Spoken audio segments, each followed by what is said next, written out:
Hi, this is Kevin from Kevin's Classroom. They've said to us that a salt is composed of the following, and they give us oxygen, and they tell us 42.8% of the salt is actually oxygen. Then they tell us its chromium has got 39.7%. Lastly, sodium itself, Na, sodium is going to be 17.6%. How do we do these problems? They want us to find, as I call it in my website, baby numbers, not chlorine, Cr, chromium, and that's going to be a Y and OZ. They want us to find these guys here.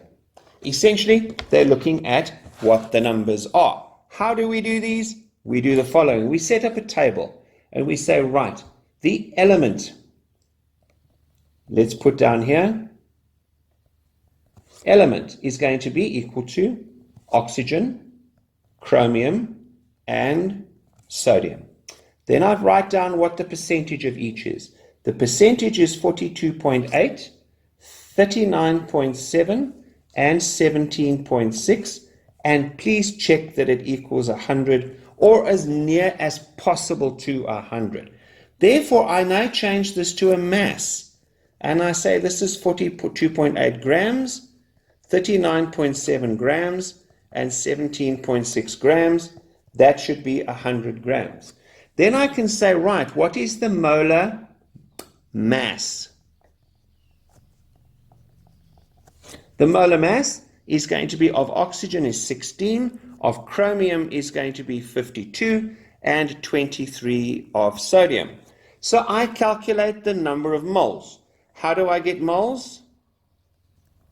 Mass over molar mass. That's my first protocol. So I say this is going to then be over 16. It's going to be equal to, find number of n. It's going to be equal to, in this case, it's going to be 2.675. This one is 0.7635.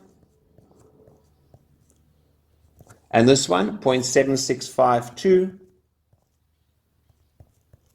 Then I divide each one of these by the smallest, which is 0.7635. And I get 1.002. And over here, 0.7635, I get that to be 1.00. This one I get to be divided by 0.7635. I get this to be 3.5. But I cannot have 3.5. This is not possible to have 3.5. So I must multiply by 2 to get it to the lowest integer. That's a 7, a 2, and a 2.004. So finally, I can now say that it's going to be equal to Na2Cr2O7. Straightforward. Thanks for watching. Have a wonderful day. Cheers. Bye.